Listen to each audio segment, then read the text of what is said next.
की सबसे इम्पोर्टेंट चीज़ आपकी हिस्ट्री है। हिस्ट्री के सेगमेंट को बहुत बार हम लोगों ने ठीक से पढ़ा है, कई बार चीज़ों को अपडेट भी किया है, कई बार और इम्प्रूव करने की कोशिश की है। तो ये पहली चीज़ याद रखनी है, ये एक डेमो लेक्चर है। तो डेमो लेक्चर उन बच्चों के लिए है जिन्होंने अभी तक हिस्ट्री को लिया नहीं है, हिस्ट्री को समझ नहीं पा रहे, उनके लिए एक छोटा सा डेमो है। इसको रेगुलर बैच के साथ अगर आप जुड़ना चाहें तो IBC सिंधु घाटी सभ्यता के पाठ्यक्रम के साथ जोड़ के देख सकते हैं।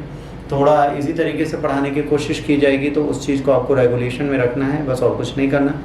तो इस बेसिक चीज़ को ध्यान में रखिएगा, बाकी कुछ ऐसा नहीं है जो आपको यहाँ समझने की ज़रूरत पड़े। तो आइए सिंधु घाटी सभ्यता के बारे में बात करते हैं। सिंधु घाटी सभ्यता कुछ इस तरीके की एक पिक्चराइट सभ्यता है जिसके बारे में आपको कई बार बताया जा चुका है। सिंधु घाटी सभ्यता को पढ़ने के लिए आपको सबसे पहले ये इमेज याद रखनी है। अगर ये इमेज आपने याद कर ली तो आपकी काफ़ी चीज़ें यहीं से तैयार हो जाएंगी।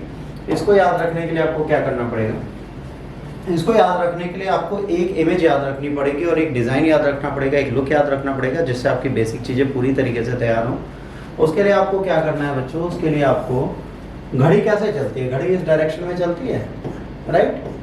घड़ी कैसे चलती है, आपको इसी डायरेक्शन में जाना है। और इस डायरेक्शन में कैसे जाना है, इस डायरेक्शन में जाना है। एक प्लस बना के, प्लस में ये क्या होगा आपका, ये पूर्व होगा, ये पश्चिम होगा, ये उत्तर होगा और ये दक्षिण होगा। इसमें अंग्रेजी के 4 शब्दों, 4 अल्फाबेट का प्रयोग करना है, अक्षरों का प्रयोग करना है, जिससे हिंदी में पागल और अंग्रेजी में मैड बनता है। तो यहाँ पर आपको क्या लिखना है, यहाँ पर आपने लिखना है मैड्स। तो कैसे लिखेंगे, MADS।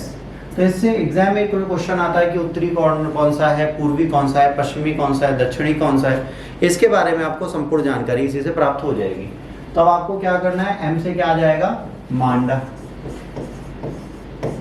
राइट। मांडा कहाँ है, जम्मू कश्मीर में, ठीक है। अखनूर वहां का जिला है और नदी यहाँ पर कौन सी है, चेनाब। देखिए M stand for Manda. A Alamgirpur, यहाँ पर क्या है, आलमगीरपुर। मेरठ के पास है रिवर है हिंडन। हिंडन जो है वो सबसे बड़ी ट्रिब्यूटरी है किसकी, गंगा की। और सबसे इंपॉर्टेंट चीज है, ओके ठीक है। और यहाँ पर जो हिंडन है, हिंडन क्या है बेटा, हिंडन जो है वो यमुना की सबसे बड़ी सहायक नदी है और यमुना जो है वो गंगा की सबसे बड़ी सहायक नदी है। इसके बाद D से आएगा दहमाबाद। दहमाबाद अहमदनगर प्रवरा नदी के किनारे है। इसके बाद पश्चिम में आएगा सुतकेंदुर। सुतकेंदुर बलूचिस्तान में है और रिवर यहाँ पर क्या है, दास्त है। ये जो है ये गोदावरी की ट्रिब्यूटरी है, प्रवरा। तो ये आपसे एग्जाम में पूछा जाए तो आपको ये भी याद रखना पड़ेगा। देखिए कुछ बेसिक चीजें हैं जो आपके दिमाग में होनी चाहिए, आपको याद होनी चाहिए, तो वो आपको यहीं से याद रखनी पड़ेगी।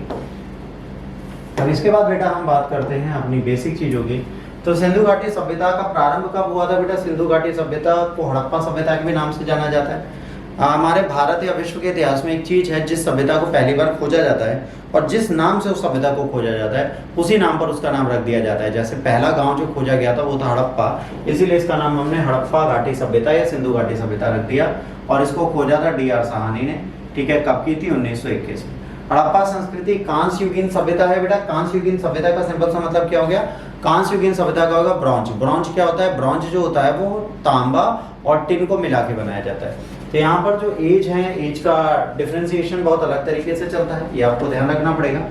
यहाँ पर जब हम एजेस की बात करते हैं तो जब आप प्रारंभ से इतिहास पढ़ेंगे तो वहां से जब आपको मैंने पढ़ाया था तो सबसे पहले प्रारंभिक या प्राक ऐतिहासिक काल आता है, ठीक है। फिर प्रारंभिक इतिहास आता है, ठीक है। इसके बाद अगर आप ध्यान देंगे तो यहीं पर सिंधु घाटी सभ्यता से पहले जो है वो पहले प्रस्तर युग आता है जिसे पत्थरों का युग बोलते हैं। पत्थरों के बाद क्या आता है, पत्थरों के बाद आपका आता है ताम्र मतलब तांबा। उसके बाद आता है कांस्य युगीन। कांस्य युगीन क्या होता है, लौह। तो सबसे पहले हमने पत्थर यूज किया, फिर तांबा यूज किया, फिर कांसा यूज किया, फिर लोहा यूज किया। तो लोहा हमारे पास बाद में आएगा। सबसे पहले हमने पत्थर, तांबा, कांसा यूज किया। जो कांसा तीसरा फेज है उसी में सिंधु घाटी सभ्यता आई हुई प्रदर्शित होती है। ये जो है ये सेम वही लिखा है जो आपने अभी देखा, पूर्व में क्या है, पश्चिम में क्या है।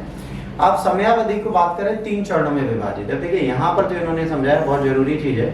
इन्होंने कहा भाई साहब ये 3 चरणों में विभाजित है। 3 चरणों में विभाजित है मतलब क्या हुआ, जब आप सिंधु घाटी सभ्यता को ध्यान से देखेंगे तो सिंधु घाटी सभ्यता जो है बच्चों, ये पहला प्रारंभिक या प्राक है, इसके बाद परिपक्व है और परिपक्व के बाद उत्तर है।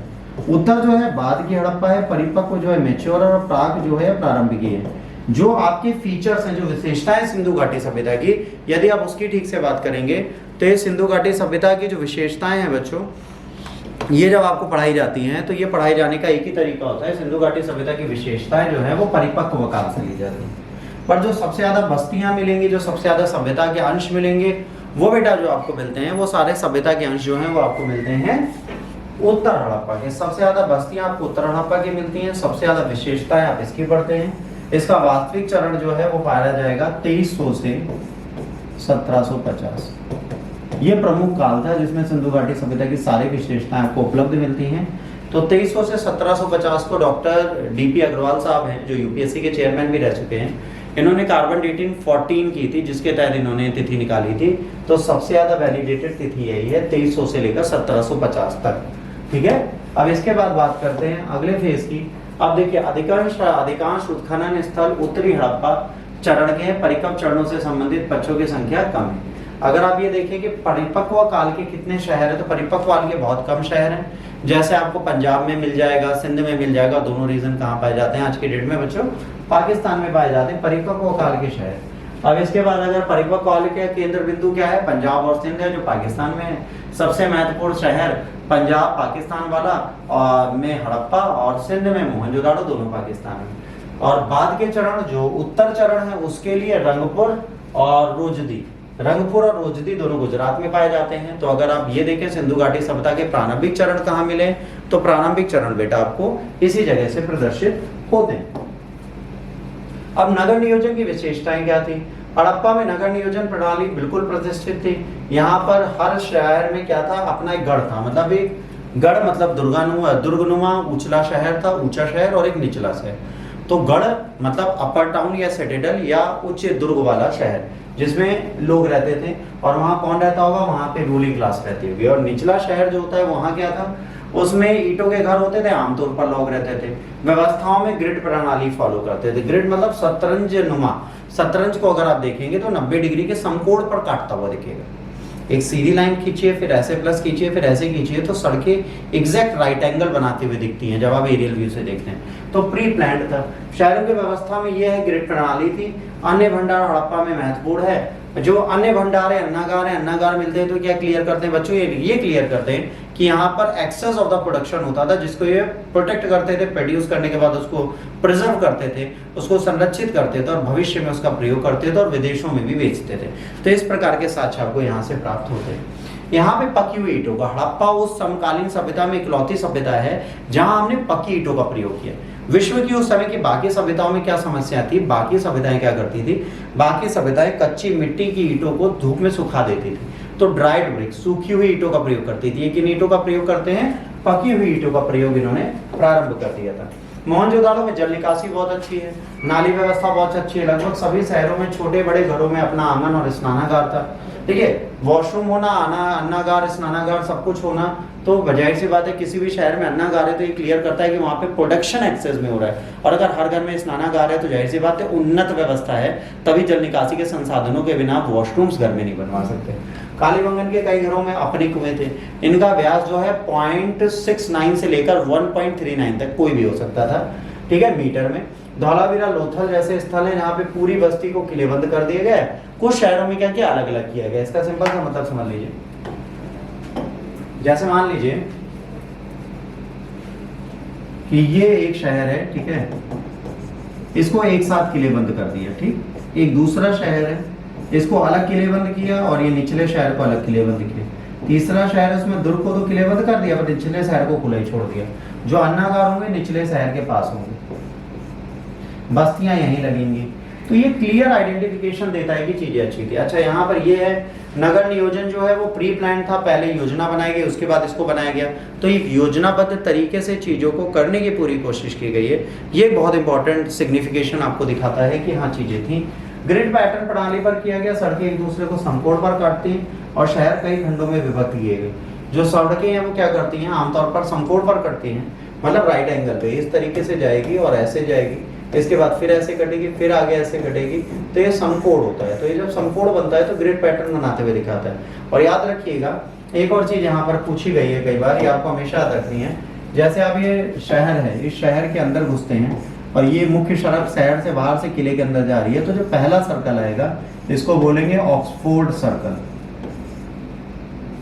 ठीक है, ऑक्सफोर्ड चौराहा। ये एग्जाम में पूछा गया है, तो याद रखना एनसीईआरटी में क्लियरली लिखा है, अगर पुरानी वाली एनसीईआरटी उठाएंगे तो उसमें क्लियरली लिखा है इसको ऑक्सफोर्ड सर्कल बोला जाता है। अब यहाँ पे धौलावीरा लोथल में पूरी बस्ती का किले बंद किया गया, कहीं पर अलग अलग है, अनोखी प्रणाली है, अपना गढ़ बनाया है जिसमें धार्मिक और राजनीतिक लोग रहते थे, मतलब जो ऊपरी शहर था, ऊपरी शहर जिसे दुर्ग बोलते हैं, वहां पर राजनीतिक लोग या धार्मिक लोग रहते होंगे, बाकी आम जनमानस नीचे रहते थे। ग्रिड पैटर्न है, सड़कें एक दूसरे को समकोण पर काटती हैं, मतलब इस तरीके से सड़कों का निर्माण किया गया है। तो ये क्लियरली हमें बताता है कि भाई किस प्रकार के सड़कों को यहाँ पर प्रयोग में लाया गया है। गढ़ क्षेत्र मोहनजोदाड़ो का जो है वहां पर क्या मिला है, एक ग्रेट बाथ मिला है, स्नानागार मिला है, जो आपको क्लियरली बताता है बच्चों कि यहाँ पर एक धार्मिक रिचुअल किए जाते थे, धार्मिक अनुष्ठानों के प्रयोग के लिए किया जाता था। तो यहाँ धर्म तो नहीं था, बस सामूहिक रूप से कर्मकांड और अनुष्ठान व्याप्त थे जो इस समय किए जाते थे। विशाल स्नानागार के पश्चिम में एक अन्नागार का अवशेष है, मोहनजोदाड़ो की सबसे बड़ी इमारत है। सेम हड़प्पा में मिला है, सेम मोहनजोदाड़ो में मिला है, सेम कालीबंगा में मिला है, पर अगर सिंधु घाटी सभ्यता की सबसे बड़ी इमारत की बात करेंगे तो वो अन्नागार ही होगा। नगर नियोजन की सबसे उल्लेखनीय विशेषता है अन्य प्राचीन सभ्यताओं की तुलना में अत्यधिक कुशल जल निकासी व्यवस्था थी। यह किसी प्रकार के नगर निगम संगठन की ओर इशारा करती है। अब यहाँ पे क्या है, अगर आपकी ड्रेनेज सिस्टम अच्छी है, जल निकासी व्यवस्था अच्छी है, जिसके लिए आज मोदी स्वच्छ भारत अभियान लाए, अगर आपकी जल निकासी व्यवस्था अच्छी है तो आपको क्या बताती है, आपको ये क्लियरली बताती है कि भाई आपके यहाँ कोई ना कोई तो म्युनिसिपालिटी है, एलडीए, नगर निगम कुछ तो काम कर रही होगी ना, तो यहाँ पर भी कुछ ना कुछ उसी तरीके की रूपरेखा जरूर विस्तृत की गई होगी। अब ये देखिए, ये जो है ये ऊपरी दुर्ग है, ये ऊपरी शहर है, निचला शहर है, ठीक है, तो ये लोअर टाउन है, ये ऊपरी दुर्ग है, इसके बारे में यहाँ पर आपको दिखाया गया। जैसे यहाँ पे देखिए, ये ऊपरी शहर है, ये थोड़ा ऊंचा, और ये पूरा निचला शहर है जो थोड़ा नीचे, और इसको चारों तरफ से देख रहे हैं, ये प्राचीर बनाकर इसको ढक दिया गया है। तो ये पूरी तरीके से कवर्ड है ताकि कोई भी बाहर का व्यक्ति यहाँ पर ना आ पाए, ना प्रवेश कर पाए, इसके लिए हमने इसे इस तरीके से बनाया हुआ है। अब सिंधु लिपि की बात करेंगे तो सिंधु लिपि अभी तक अपठनीय है, मतलब इसे कोई पढ़ नहीं पाया। सिंधु लिपि को ना पढ़ने का एक कारण है बच्चों, सिंधु लिपि जो है वो छोटी छोटी लिखी है। मतलब जैसे मान लीजिए अगर आप ये 1 रुपए का सिक्का उठाएं, ये ऐसे सिक्का आप अपने हाथ में उठाइए, तो इस पे 1 रुपए और पीछे भारत लिखा है। पर ये 1 रुपए और भारत अगर लिखा है तो इसको पढ़ने के लिए अगर हमने पहले से पूरी पूरी लाइनें नहीं पढ़ी होती तो यहाँ एक और अंगूठे को हम क्या समझते, एक और अंगूठे को हम कुछ नहीं समझ पाते। तो यहाँ क्लियरली ये है कि उन्होंने छोटी छोटी मुद्राओं पर जो और मोहरों पर जो लिपि लिखी है वो बड़े बड़े अक्षरों में, बड़ी बड़ी लाइनों में ना जाने के चक्कर में छोटे छोटे अल्फाबेटिकल रिफॉर्म से और पिक्चर में, पिक्टोग्राफिक है, चित्रात्मक है, तो वो पढ़ने में बड़ा मुश्किल हो जाता है, तो इसको हम पढ़ नहीं पाए। और क्या है, ब्रुस्टोफेडेन है। ब्रुस्टोफेडेन का मतलब क्या था, ब्रुस्टोफेडेन का मतलब होता है पहले राइट टू लेफ्ट लिखेंगे, फिर लेफ्ट टू राइट लिखेंगे, फिर राइट टू लेफ्ट, फिर लेफ्ट टू राइट। तो ये right to left, left to right का कॉन्सेप्ट यहाँ पर चलता है। इसका सिंपल सा मतलब क्या हो गया, इसका सिंपल सा मतलब ये हो गया बच्चों कि सबसे पहले इन्होंने उर्दू लिखी, फिर हिंदी लिखी, फिर उर्दू लिखी, फिर हिंदी लिखी, फिर उर्दू लिखी, फिर हिंदी लिखी, फिर उर्दू, फिर हिंदी। इसको बोलते हैं ब्रुस्टोफेडेन। ब्रुस्टोफेडेन का मतलब होता है कि राइट टू लेफ्ट, फिर left to right, right to left, left to right. मतलब एक लाइन लिखने के बाद हम वापस नहीं जाते, हम यहीं से स्टार्ट कर देते हैं। जैसे यहाँ पे हमने उर्दू लिखी, ठीक है, कुछ भी हमने लिख दिया और इसके बाद यहाँ पर लिख दिया, फिर यहाँ पर उर्दू लिखना स्टार्ट कर दिया, फिर यहाँ से राम राम लिख दिया। तो ये क्या है, एक सीक्वेंस बनाते हुए चल रहे हैं। तो पहले उर्दू लिख रहे हैं, जो उर्दू है उसे अगर ध्यान से देखें तो राइट टू लेफ्ट लिखी जाती है, ठीक, और जो हिंदी इंग्लिश है वो लेफ्ट टू राइट लिखी जाती है, पर ये दोनों साइड से लिख रहे हैं, ठीक है। तो ये एक टेक्निक इनकी थी जो अभी तक रीड नहीं हुई। हाँ, किसी ने अगर रीड करने का क्लेम किया है तो उनका नाम है महादेवन। अगर कभी इस ज्ञान में पूछा जाए तो आपको याद रखना, महादेवन इकलौते व्यक्ति हैं जिन्होंने कहा उन्होंने सिंधु घाटी सभ्यता की लिपि को पढ़ लिया, ठीक। और किसी ने अभी तक नहीं पढ़ा है, बाकी सब लोगों ने पढ़ लिया, ये आपको ध्यान रखना है। तो ये सारी बेसिक चीजें जो हैं ये आपको याद रखनी है। किसी और ने नहीं पढ़ा है, बस इन्हीं लोगों ने पढ़ा है। तो ये एक बेसिक चीज है जो आपको समझ में आनी चाहिए, ठीक। अब इसके बाद ये जो लिपि है उसकी ये पिक्चर्स हैं, ये उनकी चित्रात्मकता है जो आपके सामने है। तो इसी तरीके से चित्रात्मकता के साथ लिखी गई। अब यहाँ पे क्या चित्र बहुत है। अब ये जो साइन है, अच्छा साइन कभी कभार ओवरलैप करते हैं। जैसे मान लीजिए कि अगर मुझे कोई साइन बनाना है, मान लीजिए मैं कोई साइन बनाता हूँ, आप कोई साइन बनाते हैं, तो दोनों के साइन बनाने का तरीका अलग हो सकता है। जैसे एग्जांपल देता हूँ, मान लीजिए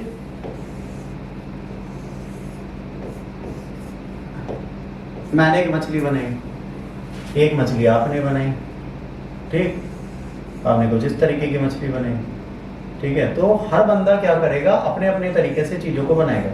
तो पिक्चर्स को डिफाइन करना मुश्किल है। अब जैसे देखिए ये सब पिक्चर्स अगर ध्यान से देखिए तो इन सब का सिग्निफिकेंस तो है, बट इनको पढ़ना बड़ा मुश्किल हो जाता है। अगर आप इसे कभी ध्यान से पढ़ने की कोशिश करेंगे तो आप इन पिक्चरों को देख के समझ ही नहीं पाएंगे क्या लिखा है। तो ये जो पिक्चर्स इन्होंने बनाई है, इन पिक्चर्स का क्रिएशन बहुत अलग तरीके से किया गया है और इनको समझना बहुत मुश्किल होता है। तो चित्रात्मक लिपि अगर बड़ी भाषा ना मिले, कोई बड़ी लाइन ना मिले, तो उसको पढ़ना बड़ा मुश्किल हो जाता है। यहाँ पर सिर्फ एक चीज है जो धौलावीरा से मिली है, वो एक साइन बोर्ड मिला बड़ा सा, बस वही एक बड़ी स्क्रिप्ट है। बाकी छोटी छोटी मोहरों पे जो चीज मिली है उसको तुम पढ़ ही नहीं सकते। तो इसकी भाषा का ज्ञान हमारे पास आना असंभव हो गया। तो ये बहुत बड़ी चीज हो गई जिसने बहुत सारी चीजें यहाँ पर परिवर्तित करके रख दी। अब धर्म की बात करेंगे तो मात्र देवी, देवी माँ को नवरात्र है तो देवी माँ लिख दिया, बट कायदे से मात्र देवी की मूर्तियां बहुत सारी पाई गई हैं और यहाँ पे पृथ्वी की उर्वरा देवी के रूप में इनको पूजा जाता है। तो कई घरों में मात्र देवी की मूर्तियां प्राप्त होती हैं। तो सर्वप्रमुख कौन है, मात्र देवी है। उसके बाद मोहर मिली है मोहनजोदाड़ो से, जिसमें पशुपति शिव दिखाए गए हैं। इसके बाद पत्थरों से बने लिंग और स्त्री के यौनांग दिखाए गए हैं। लिंग और योनि दिखाई गई है, जिसके कारण आप शक्ति और शिव की पूजा के आधार को यहाँ पर प्रदर्शित करते हुए दिखा सकते हैं। इसके बाद अगर आप आगे जाते हैं तो यहाँ पर पेड़ और जानवरों की भी पूजा की जाती थी। अगर आप एक काल्पनिक पशु की बात करेंगे तो एक श्रृंगी को पूजा जाता था। अगर वास्तविक पशु की बात करेंगे तो कुबड़ वाले बैल को पूजा जाता था। राइट, एक श्रृंगी काल्पनिक है, वास्तविक कौन है, कुबड़ वाला बैल। ठीक है, पीपल हो गया, पेड़ में आपका नीम हो गया, बरगद हो गया, इन सबको पूजा जाता था। ठीक है, तो ये सारी बेसिक चीजें यहाँ पर की जाती थी। भूत प्रेत पे विश्वास करते थे। अगर भूत प्रेत पे विश्वास करेंगे तो जन्म और पुनर्जन्म पे भी विश्वास करेंगे। तो यहाँ पर ताबीजों का उल्लेख हमेशा मिलेगा। तो ताबीज बहुत मिले। अच्छा, यहाँ मंदिर नहीं मिले, मंदिर तो नहीं मिले, परंतु ताबीज मिलने का मतलब यहाँ पे कर्मकांड तो होते थे, पर वो कर्मकांड सामूहिक तौर पर किए जाते थे। व्यक्तिगत तौर पे कोई भी कर्मकांड यहाँ पर होते हुए आपको नहीं प्रदर्शित होता। अब देखिए, जैसे आप पशुपति शिव की मूर्ति की बात करेंगे बच्चों, तो पशुपति शिव की मूर्ति कुछ इस तरीके से बनी हुई है। ये पशुपति शिव की मूर्ति है, ये पूरी तरह सृजित नहीं है, अभी थोड़ी छूटी हुई है। तो अगर इसको आप ध्यान से देखेंगे तो कुछ इस तरीके की मूर्ति आपको दिखती है। ठीक है, तो पशुपति शिव की मूर्ति कुछ इस तरीके से आपके सामने आती है। फिर मात्र देवी की मूर्ति की अगर बात करेंगे तो मात्र देवी की मूर्ति कुछ इस तरीके से प्रदर्शित होती है। अच्छा, मात्र देवी की मूर्ति हर जगह अलग अलग थी। मतलब यहाँ पे जो मूर्ति आपको दिखेगी वो, और जो घरों में दिखेगी वो, हर घर की मूर्ति अलग थी। ठीक है, जैसे अगर हमें खुद अपने देवी देवता बनाने हो पूजा के लिए, जैसे कभी होता है ना, हम गौरी बनाते हैं गोबर की, और कभी हम मिट्टी से कोई देवता स्वयं बनाए। जैसे कोई पंडित कहे कि आप मिट्टी का खुद का शिवलिंग बनाइए, तो आपके शिवलिंग का आकार है ना निराकारी हो जाएगा। तो उस तरीके से मात्र देवी लोग स्वयं बनाते थे, तो इनकी मात्र देवी की चित्रात्मकता बहुत खराब रहेगी। उसके बाद यहाँ पर प्रीस्ट मिलता है, पुजारी का सर मिलता है। तो ये बताता है, पुजारी में जो डिस्क्रिप्शन है बहुत ही सुंदर तरीके से दिया गया है। तो ये क्लियरली आपको बताता है कि भाई, ये डिस्क्रिप्शन आपको बताता है कि यहाँ पर पूजा पाठ होते थे, तो पुजारी का बहुत बड़ा महत्व यहाँ पे प्रदर्शित होते हुए दिखता है। फिर यहाँ पर एक श्रृंगी दिखता है। एक श्रृंगी एक जानवर है जो इनका सर्वप्रमुख देवता माना जाता है और पशुओं का देवता माना जाता है, और पशुओं में सर्वाधिक पूजनीय ये एक श्रृंगी माना गया है। तो इसके बारे में यहाँ पे दिखता है। अब ये जो है, ये हिंदी में मैं नहीं कर पाया, इसके लिए वेरी सॉरी, बट मैं आपको बता दे रहा हूँ। इसमें आपके लिए सर्वाधिक प्रमुख सिर्फ एक ही है। ठीक है, सिर्फ इसको याद कर लीजिए, बाकी सब छोड़ दीजिए। इन्होंने कहा है वनों का काटा जाना, ठीक है, संसाधनों की कमी और पारिस्थितिकी असंतुलन के कारण जो है सिंधु घाटी सभ्यता का ह्रास हुआ। ये कहा है फेयर एंड सर्विसेज ने। जो फेयर एंड सर्विसेज ने बोला है वो बिल्कुल जेन्युइन है, इसी को हम फॉलो करते हैं, इसी के अकॉर्डिंग हम चलते हैं। तो फेयर एंड सर्विसेज ने जो चीज बोली है, इसी के कारण इनका पतन हुआ था। ये चीज बिल्कुल एक्सेप्टेड है, इसमें कोई दिक्कत आपको नहीं दिखेगी। अब इनकी मृत्यु किस प्रकार हुई, क्या नहीं हुआ, ये तो इनकी भाषा पढ़ने के बाद ही हमें ज्ञात होगा। अभी इनकी भाषा तो हम नहीं पढ़ पाए हैं, पर यदि इनकी भाषा का भी हम पढ़ लेंगे तो शायद हमें सिंधु घाटी सभ्यता के बारे में और चीजें पता चल जाएं। और एक प्रश्न हमेशा जहन में आता है, इतने सारे इतिहासकार हैं, इतनी बड़ी बड़ी टेक्नोलॉजी, हम आर्टिफिशियल इंटेलिजेंस की तरफ चले गए, तो क्या आज भी सिंधु घाटी सभ्यता अपठनीय रह सकती है? नहीं। बट कोई ना कोई तो ऐसा कारण है कि विश्व जगत सिंधु घाटी सभ्यता की भाषा को पढ़ना नहीं चाहता। क्या पता उसको पढ़ने के बाद कुछ ऐसे रहस्य निकल आए कि विश्व की सबसे प्राचीनतम सभ्यता और सबसे एडवांस सभ्यता तकनीकी रूप से हम ही निकल आए। क्योंकि राजस्थान की एक पेंटिंग में स्क्रॉल करते हुए देख रहा था जिसमें एक महिला एक हिरन के साथ थी और उसने एक प्यार कुछ पकड़ी थी जिससे टॉर्च की लाइटें निकल रही थी। आप खुद सोचिए, अगर कोई पेंटिंग बनी हो जब टॉर्च का आविष्कार ना हुआ उस समय पर, यहाँ पर एक एनिमल घूम रहा था और एक महिला थी और उसके हाथ में एक टॉर्च थी, कुछ इस तरीके की टॉर्च थी और ये ऐसे ऐसे रोशनी फैल रही। तो इनको कैसे पता चला कि लाइट शैटर्ड होती है और ये टॉर्च की तरह काम कर सकती है? तो कहीं ना कहीं हमारी सभ्यता में जो तकनीकी विकास था वो भाषा के ज्ञान से और खुल के सामने आ जाएगा, हमारे सामने परोक्ष हो जाएगा। तो प्रत्यक्ष चीज़ें ना आए तो इसके लिए कोशिश की जाती है भाषा ना पढ़ी जाए, वरना टेक्नोलॉजी इतनी है कि आज भाषा पढ़ने में समय नहीं लगेगा। तो देखा जाएगा, इसके बारे में बात की जाएगी। शहर कुछ इस प्रकार से दिखता था, अत्यंत सुंदर शहर हुआ करता था सिंधु घाटी सभ्यता का, क्योंकि पूरी तरीके से योजनाबद्ध तरीके से बनाया जाता था। 2-2 मंजिलों तक जाकर आपको यहाँ पर बाथरूम अवेलेबल मिलते थे। तो ये सारी चीजें आपको एक क्लियर ग्लिम्स देती थी कि किस प्रकार का शहर था, कैसे क्या था। मेरे हिसाब से सिंधु घाटी सभ्यता की डेमो में इससे ज्यादा करने की कोई जरूरत है नहीं। यदि यहाँ पर कोई भी डाउट हो तो आप बिंदास आप मुझसे पूछ सकते हैं, मैं आपके डाउट्स को क्लियर करने के लिए पूरी तरीके से आपके सामने उपलब्ध हूँ।